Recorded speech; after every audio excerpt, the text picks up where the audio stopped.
Hey, Green Machine Comics. We're going to do our weekly review, but we need to go over a couple things first.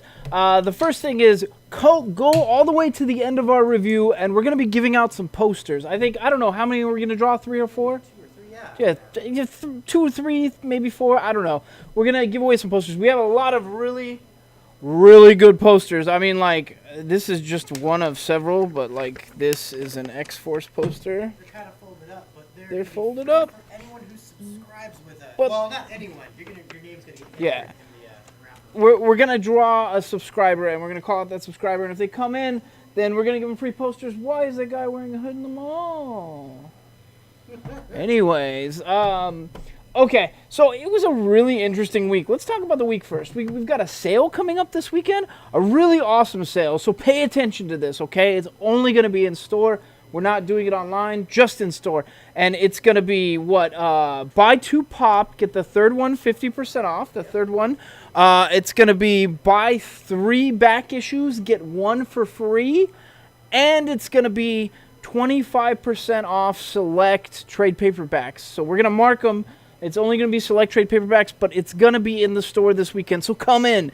And Quite a few. yeah, and we're super excited. We need the support. This is the truth. We need the support because February has to work out for us. We've hired new people.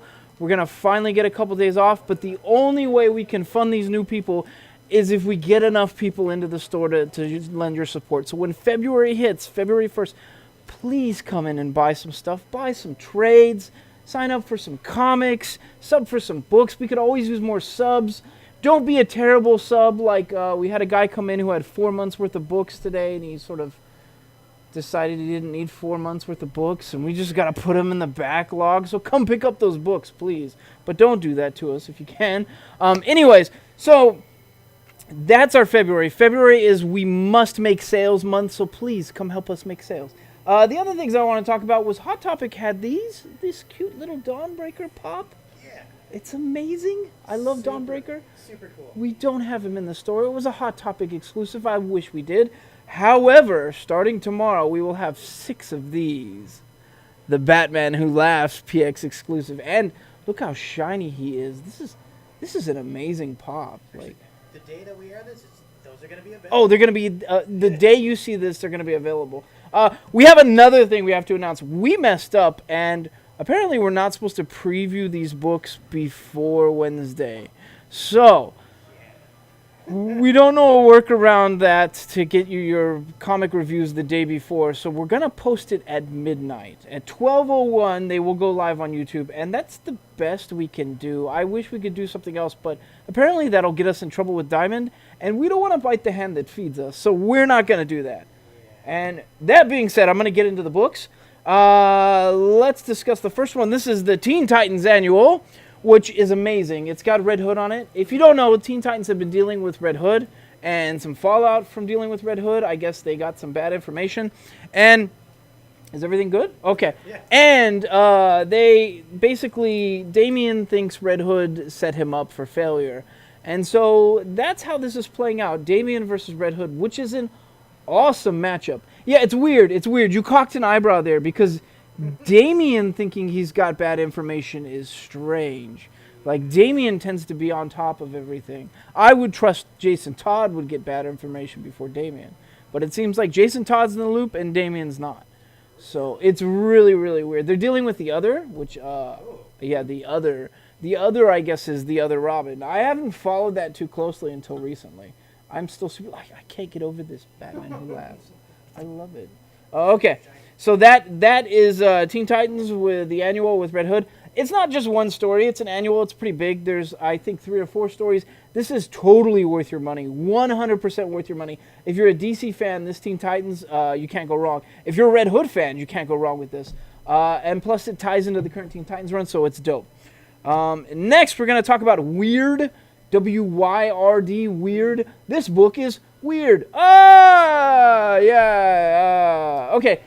So the art's a little strange. I'm not completely sold on the art. This is a number 1. It basically follows a man who is unbreakable. Quite literally unbreakable. The beginning of the book starts off with him standing on a bridge, drinking a whole bunch of whiskey, jumping off the bridge, breaking his joints but still being, or breaking his limbs but still being okay.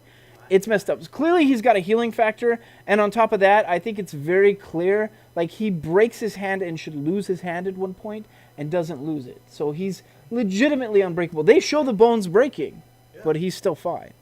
So I want to know more. I'm not completely sold on this. It wasn't a terrible showing. I think as far as Dark Horse books these days, this was pretty good. But I want to know more before I would say you would fully commit to the series. So if you're waiting to sub to this Dark Horse book, I would say give it another book. Go for 2. Next is Books of Magic. Books of Magic has been a pretty good run. It's the Neil Gaiman books. This one is the 4th in the series. Basically, some stuff has happened. The main character, he's kind of gotten into a spot of trouble by using magic at school. Who knew? He doesn't go to a magic... He doesn't attend Hogwarts. Using magic at a regular school will get you in trouble. And it sort of goes from there. The Books of Magic comic is the most accessible of all the Sandman comics that are currently running. And I always have a good time with this one. So it's 4 deep. I don't think it's too late to jump in. But without spoiling it, he's going to go into another book. Another one of the Sandman books. So you could maybe piece that together. It's probably not going to hang out with Lucifer, but that's all I'm going to say. So yeah, I would say really, you could still really jump on board with this, and this is actually a really good time. If you like Neil Gaiman, you like sci-fi fantasy, you probably are already on board with this. Next, we're going to go over Wonder Woman. Wonder Woman this week is, it pains me to say this, wholly skippable. Wholly skippable. It's basically there's a Minotaur, a Pegasus, and a Satyr that have been displaced from Themyscira. They've been asked to leave, I'm sure, for helping Wonder Woman. I hadn't quite followed that whole line. And so they're sort of going to immigrate into like regular life, and they're having problems. They're having issues with people accepting them. So while it's a good narrative for today's society, it's a really good narrative. It wasn't a terribly exciting story. It was kind of funny watching these mythological creatures sort of flounder around Manhattan, but it wasn't really my cup of tea. Or Metropolis, I don't know where this took place. I'm actually kind of confused on that. Yeah, I think it is DC. You're right. It's DC. So floundering around DC. Didn't have the best time with it. There's a few funny one-liners. I didn't hate it.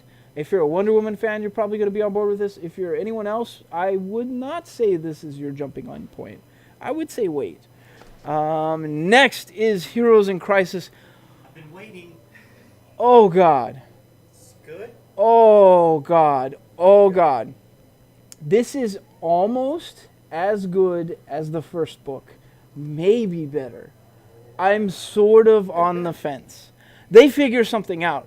Booster figures something out, which is wholly funny, because let me be perfectly honest, Booster and Blue Beetle being one of my favorite characters, Booster and Blue Beetle together trying to act as they're the worst detective team in DC, and it shows. I'm not kidding. They're sitting around drinking beers and hatch a plan that is the exact same plan they've done before, and they fully know it. And they execute it. And it works the second time. It's so stupid.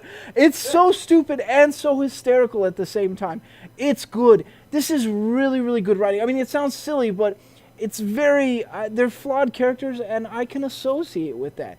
And moreover, like, we know that while Booster's got Blue Beetle with him, what else is going on? Harley's hanging out with Batgirl. Yep. And so they're teaming up, and obviously they're going to go on to a collision course, and they're trying to figure out what happens. And of all people, Booster. So I can't spoil beyond that. I've probably spoiled too much already. I'm not going to say what the big spoiler is. Oh my God, it's so good, though. This book is so good. I'm having the best time with Heroes in Crisis. I almost want to go out and get a Heroes in Crisis tattoo. No, I'm kidding. I'm kidding. I'm not that crazy yet. Had a damn fine time with this book. I would say this is a must-buy for all comic fans. Even if you're a Marvel fan, if you're looking to dip your toes in DC, you should probably be jumping into this series. Eyeballing that variant. It's great. Right there too. It's great. Oh, the variant. Yeah, we need to talk about this variant. So, the Heroes in Crisis variants are showing traumatic events. One of them being Aquaman losing his hand in the 90s. So all of them, each one of the variants have showed a traumatic event, and this one is, oh my god, messed up. Wow. So if you don't know what this is Jason Todd being murdered at the hands of the Joker. And that's a crowbar, and this is the death of Robin as voted on by the fans, which was a very close vote. And at the same time, it's pretty much the beginning of Red Hood. Yeah. This is how it I mean, starts. that's why he uses the crowbar? Yeah, well, yeah. He's adopted the crowbar with his new iteration. But we pulled out this variant, and I was like, oh my god, oh, that is brutal. I kind of want it. Now, I noticed there's a little bit of blood stain in the corner of that picture. Oh, there is. There's each one has had like a little bit of blood stain with it. I think it's just showing that it's a tarnished. Although I don't know. These have details on the case on the side thing. It's so good. It's so good. Each one of these is maybe go, oh, that's messed up. Oh, that's messed up. But this one, I audibly screamed when we pulled it out. When you showed it, I was like, oh my god! Like, oh man. Woo. Okay. Yeah. Wow. Oof. That makes me wonder if Batgirl from The Killing Joke is not going to be one of those pictures. Oh god. Oh, I kind of hope they don't go there. Oh, okay. Next, we're going to talk about Rick and Morty, and this is the variant. I've only showed the variant of these Dungeons and Dragons ones because I love the character sheet variant. I absolutely love it. So this is 4 books deep. This is the last of the Rick and Morty Dungeons and Dragons. And how have you felt about it so far, Steve? I love the crap out of it. Yogi has loved it. Yogi says he has loved it. And I've read the wrap-up, the last book, and so my verdict on this entire series is outstanding. Outstanding. This was a great showing. This was better than the mainline Rick and Morty. And the wrap-up was just as fun as the other books. I had a great time. I wish Rick and Morty Dungeons and Dragons was a long-standing thing. I wish it would go longer than just these 4 books. I wish they'd make it into a mainline series. I would buy it every week. I honestly would.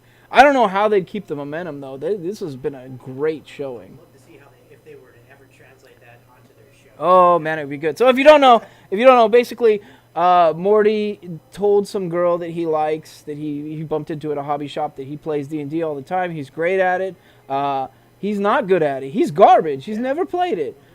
So he goes to like talk to Rick, to his grandpa, to get advice on how to play Dungeons and Dragons, and Rick is like, I've waited my whole life for this moment. Hang on. And so he shows him how to play Dungeons and Dragons, but then like it turns out everyone else in his family has played D&D at some time. And oh my god, his dad is amazing. Really? Yeah, his dad is brilliant at D&D. And so anyways, this is the wrap-up of the series. They've gone into alternate realities in the other one. They've gone into virtual worlds. They've built worlds for, I think each one was a new iteration, right? And this one is an actual D&D universe. And okay, a little bit of a spoiler, but Gary Gygax is in this. So the creator, the original Dungeon Master is in this. So it's kind of, it's a little touching. Next, we're going to talk about Batman Detective Comics. Batman Detective Comics this week, if you can't tell, who do you think is in play here, Steve? Oh my god. Is that a shadow I see in the Who's the mask? Oh wow. Is that multiple? But Not multiple. It's the wrong universe, but you're close. It does start with an M. Help me out. Mr. Miracle! Oh, God, But yeah. the original Mr. Miracle, Not the Thaddeus... latest one. No, Thaddeus Brown, the one that showed the other Mr. Miracle everything, the one that showed Batman everything, he's in play here. And the reason being is there's a monster that is like a mutated creation that like its faces change to each of Batman's villains and things having to do with like his being. And it turns out that Thaddeus Brown, being one of the people that showed Batman how to escape from things, is one of Batman's teachers. So that's why it's going after all of Batman's instructors. Excuse me. Okay. We got Anthony here in the store. Anthony is one of our deaf friends from the deaf community. Comes through. I see him all the time. He just scared the crud out of me. Like he legitimately came in the store and was like, "Ah!" And I was like honestly rattled. So he got me good. He got me really good. So we needed a recock. So we're gonna talk about Batman Detective Comics again. We already talked about it. There's a monster that has faces that is like taking on forms of like all the and it's All his mentors. it's hunting his mentors. I think it is. Take care, buddy. Yeah. So you can kind of figure it out. Somebody who tinkers with some genetic stuff, you kind of already know that this is in play. I'm not going to say who it is, but if you know Batman, you probably know what villain to expect in this situation. You gotta point out that what he's wearing again? His mask. Oh, yeah, he's wearing Mr. Well, I think we talked. You going to leave that part in? Or are you going to cut that? Oh, okay. He is wearing Mr. Miracles. And so the Mr. Miracle that's in play is Thaddeus Brown, the original teacher of Mr. Miracle, the original Mr. Miracle. So yeah. Then there is Fight Club 3. You don't know anything about Fight Club 3. I think we established it. Or Fight Club 2. You don't know anything about Fight Club 2. No one knows anything about Fight Club 3.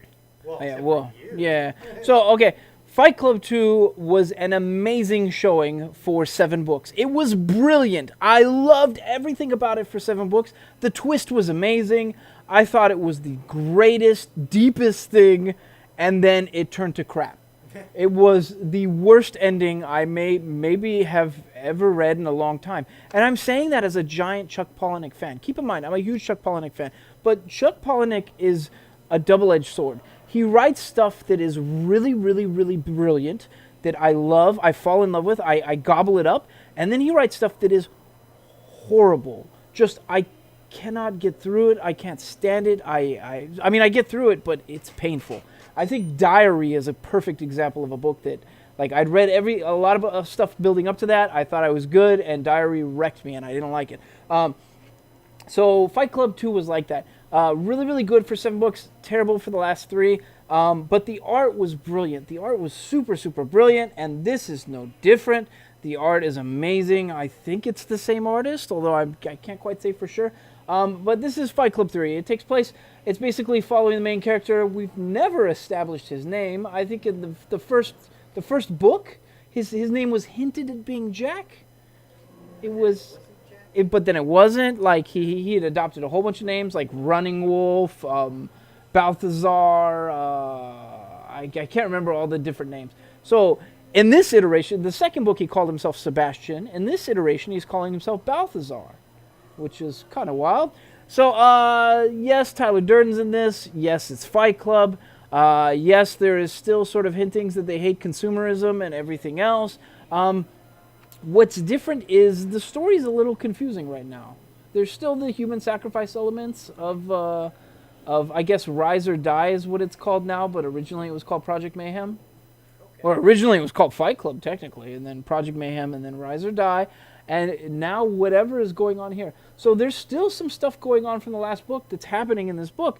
But it's just kind of confusing. I need to give it one more book. The second book is called New Rules Are Established. So they're going to establish these rules, and then they're going to follow them for most of the book and then break them eventually. Because that's usually how this thing works. We'll see how it plays out. I need a drink because my throat is dying. Next is Age of X-Men. So if you haven't been following the X-Men stuff, Uncanny has taken over. Uncanny is the big X-Men book. It's good. It's really good. It's written by Rosenberg, and Rosenberg is probably my favorite Marvel writer right now. So Age of X-Men is not Rosenberg. This is Nadler and Thompson.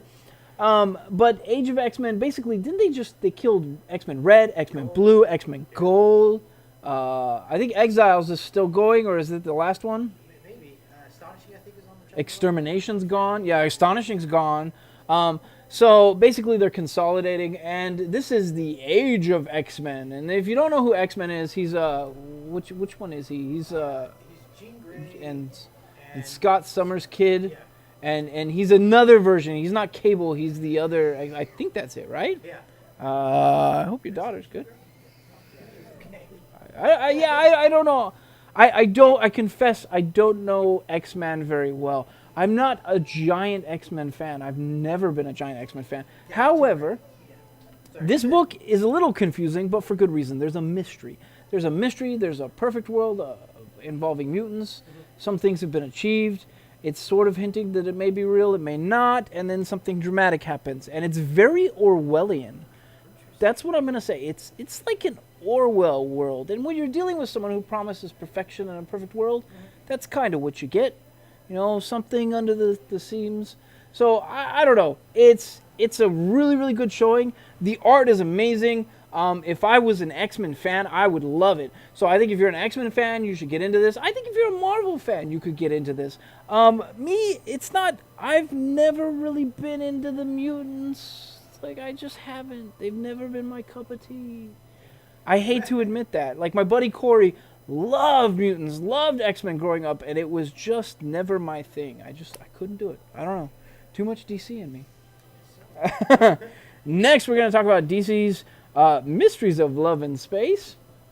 This is essentially, it's a mini, well, it's not a mini, it's an 80-page giant book. It's a trade paperback, essentially, for only $10. And it's their Valentine's Day showing, and I gotta tell you, I loved it. There's a Bizarro story in it, and granted, what am I always complaining about for the holiday stories? There's no Larfleeze. Oh, yeah. In the Christmas books, there's never a Larfleeze. He's not in this either. Okay, that's fine. That's fine. I don't expect him for Valentine's Day. He's not really a Valentine's Day cat. But one of the best story in this whole book is Space Cabbie. Space Cabbie. If you don't know who Space Cabbie is this fun, almost a toss-away character that like randomly appears and takes people where they need to go in space. He drives a space cab. It's a very, very cheesy character that I oddly love. I love this character. I don't know what it is. I love everything about this character. His ship gets upgrades. And part of that upgrades includes an AI that he falls in love with. Aww. And that was the best story out of this book. I had a good time with all of these stories. That was my favorite by far. So I would say, like, if you like, I don't know, if you want a cheap trade paperback, if you like those sort of cheesy Valentine's Day, holiday special type stuff, you can't go wrong with this. I had a really good time. I think if you're a DC fan, you can't go wrong with this. This is a lot of book for a little money. So, yeah. Oh, I gotta throw this in here real quick. I don't just have my daughter locked up in the back room by herself. My wife is No, back no, there. your wife is back there. Yeah. Your kid is They not don't like... know that. Oh, okay. So if you heard Yogi's daughter screaming, she's having a temper tantrum, she's 2. She's learning. She's 2. She's learning this stuff. We don't have her locked up in a back room. We don't have her in a cage somewhere. I promise you, his wife is hanging out with her in the back. All is well. Did you really get worried about that? I was just thinking about it, like, what do people think? I hope no one would assume that. That'd be a terrible thing to assume. Oh. Okay. Next, we have Invader Zim. Invader Zim, if you don't know, is Johan Vasquez's creation. It was a Nickelodeon show. It was a Nickelodeon show for 3 seasons. I think it was. I think it was 3 seasons. It was short-lived. It was a great show. Everybody seemed to love it. And then Nickelodeon found out that he had a comic called Johnny the Homicidal Maniac, and they cut ties and ran, which is a weird thing to do because in this day and age, that wouldn't happen. That's relatively tame. I think they could separate that there are 2 different things, and they wouldn't trip over that. Disney might. I don't think Nick would. I don't even think Disney would trip. I think Disney would trip over mean tweets. They wouldn't trip over, like, a comic. But whatever. Okay, so this Invader Zim is... I've been giving these a chance because we have quite a few. I think 3 or 4 subs. It's a few for us. And they're good books. They're great comics. If you liked the TV show, this is like reading the TV show every single time. I've not read one of these where I've been like, it sucks. This one follows, there's another alien species that shows up, and it's trying to figure out who destroyed its ship, and, you know, it's either Dib or Zim, and, you know, Dib says it's Zim, Zim says it's Dib, and nobody can determine what it is. Meanwhile, his other ship gets destroyed. That's the story. Did I just spoil the whole thing? Maybe I did. But if you're reading this, you're not reading it for the plot, because you know that kind of plot. If you're reading this, you're reading it because it's like reading the cartoon. It's great. It's brilliant. Whoever's writing it knows the canon well. So let's just leave it at that. Sorry. Sometimes my mouth runs amok and I get a little spoilery. Next is another rather large book from Marvel this week. So if you're a Marvel fan, I honestly think you should go out and pick up this Doctor Strange, because this is technically Doctor Strange 10, but it's Doctor Strange 400. So big number for for the DS, for the Doctor Strange. The events of the last one had the Ancient One came back, so his mentor reappeared, and there's a reason for it.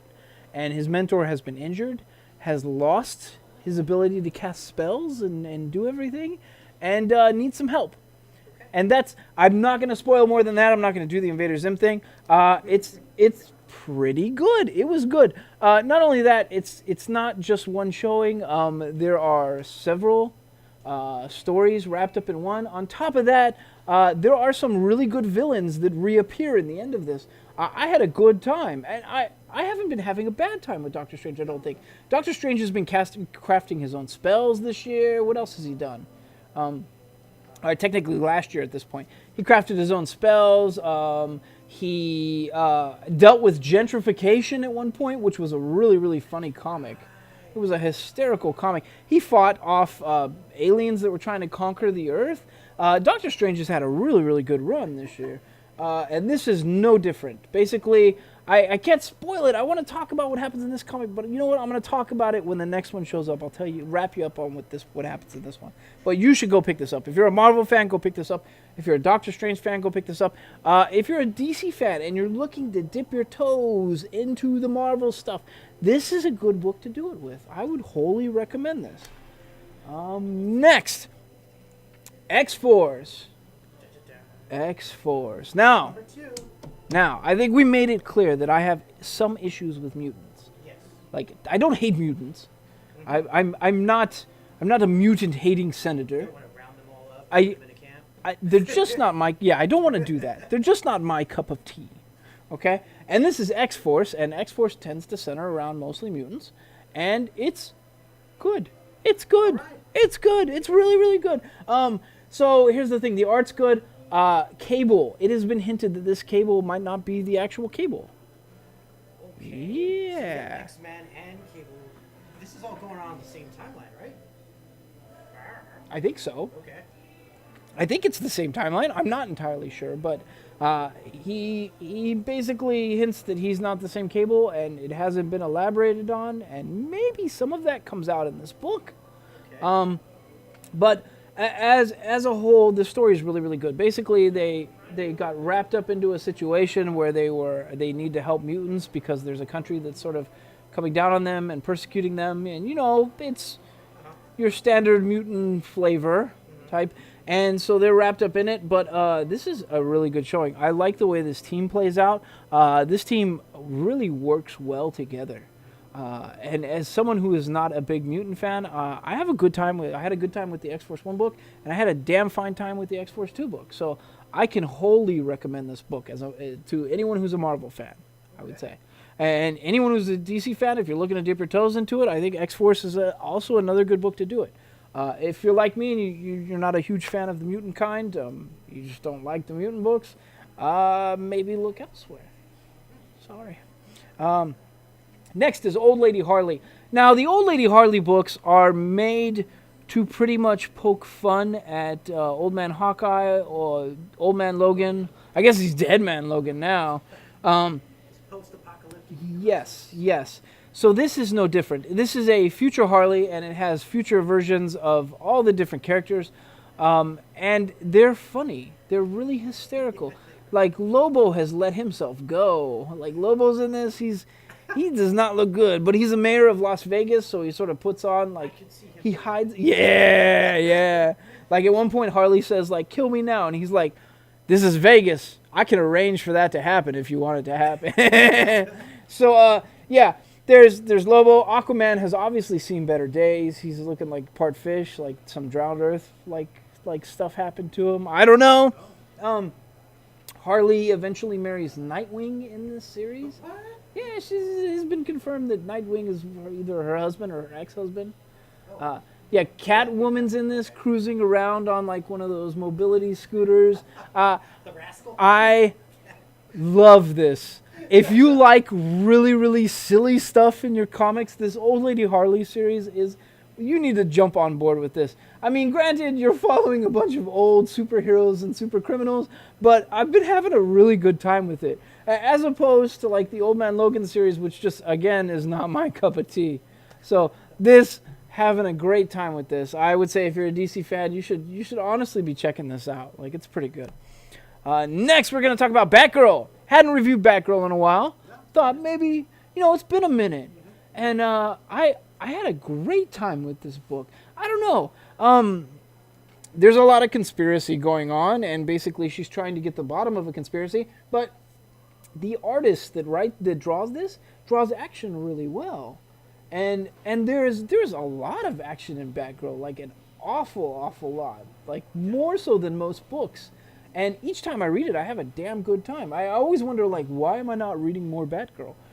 So this, I don't want to spoil too much of it, but basically she's trying to unravel a plot. And I have so much fun with this. I don't know. I like her gun. She's got a gun that shoots like mini batarangs.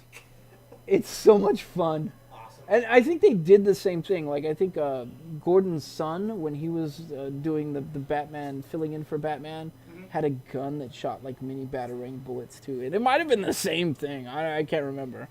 At any rate, Batgirl is an amazing book, and I need to read more Batgirl. I need more Batgirl in my life. So I think if you're a DC fan, you should run out and pick this up. Next is The Punisher. Have we hid how much we like Punisher? I don't think we have. Not once. Not once. I clearly don't like Punisher. Okay, so I have to say this. Full disclosure, I really love the writer Michael Rosenberg. He's become one of my favorite writers. And as somebody who tends to favor DC over Marvel, I love the way the guy writes action. And on top of that, the artists that are doing The Punisher, it's Kudransky, amazing art. Like, this whole series has been brilliant.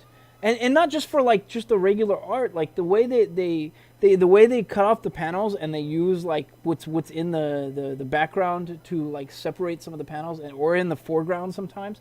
It's a really beautiful and brilliant way to draw your books. So I can't talk enough good things about The Punisher. Now, plotline, what do we know? He's been going after Hydra. He really pissed him off. Zemo caught him, Baron Zemo caught him, and he's in Bagalia. I can never pronounce that. Bagalia? Bagalia? It's either Bagalia or Bagalia. I think it's Bagalia. Bajlia?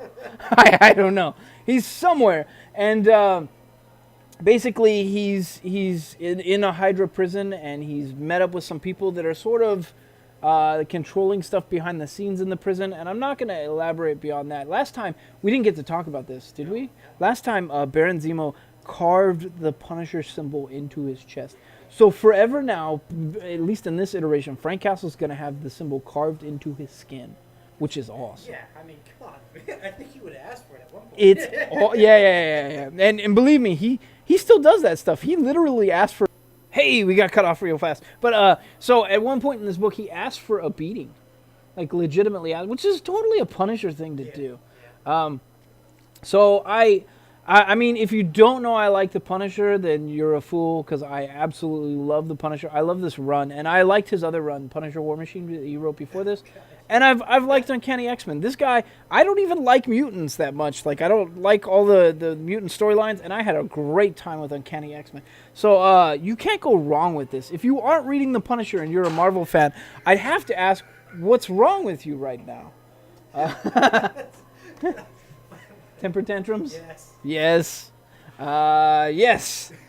So, anyways, you need to read The Punisher. Like, if you're a Marvel fan, go out and grab this. If you're a veteran, this is your cup of tea. Like, honestly, this is your cup of tea. Didn't the Punisher creator, like, say some negative stuff? Oh, yeah, like, it's supposed to be anti-establishment, not for, like, veterans or police officers or anything like that. Yeah, the original Punisher creator was criticizing the fact that the police with the blue line Punisher skull and the veterans latched onto it, because he's like, yo, it's talking about the system that is broken.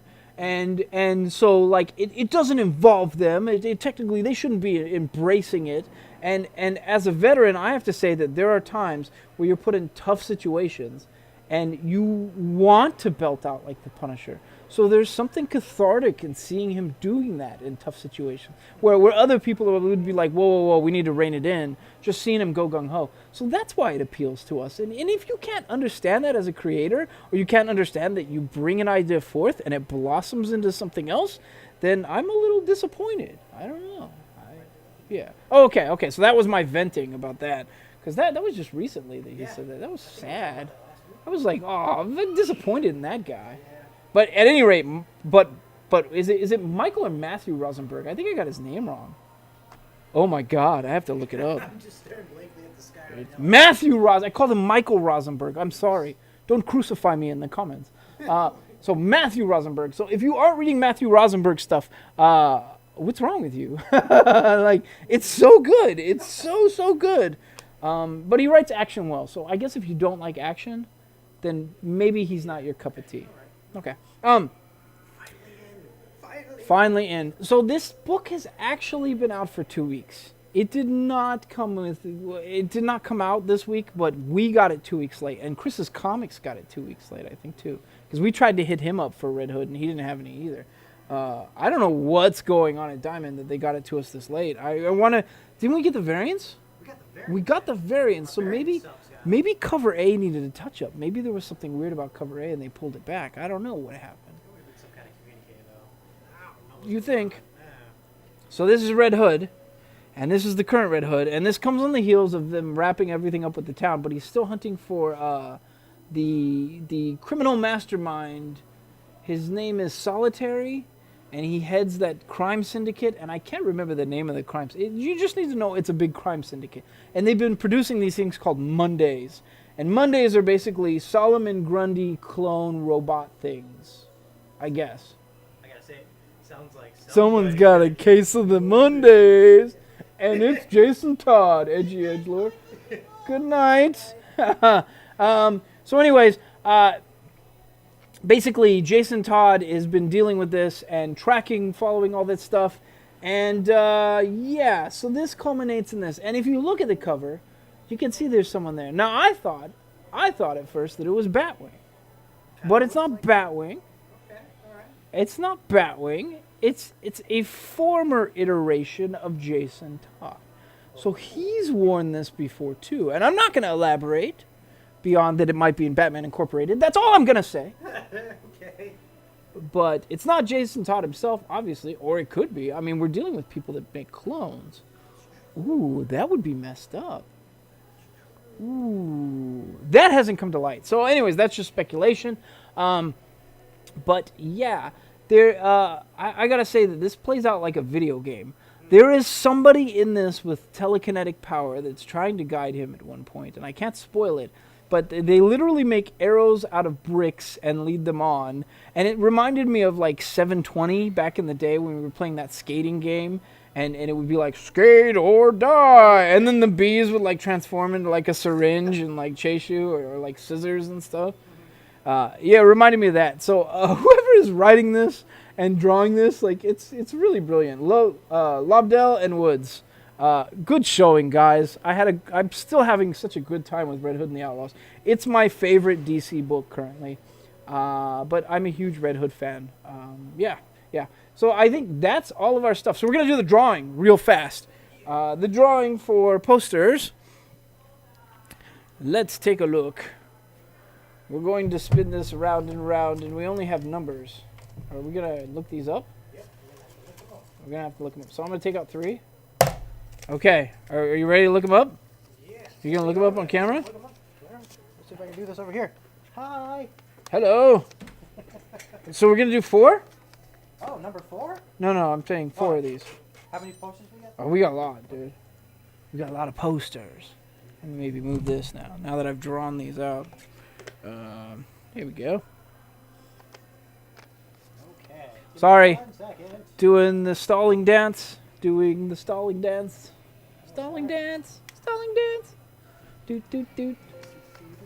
Oh my God, come on. We're almost there. All right. Are you ready?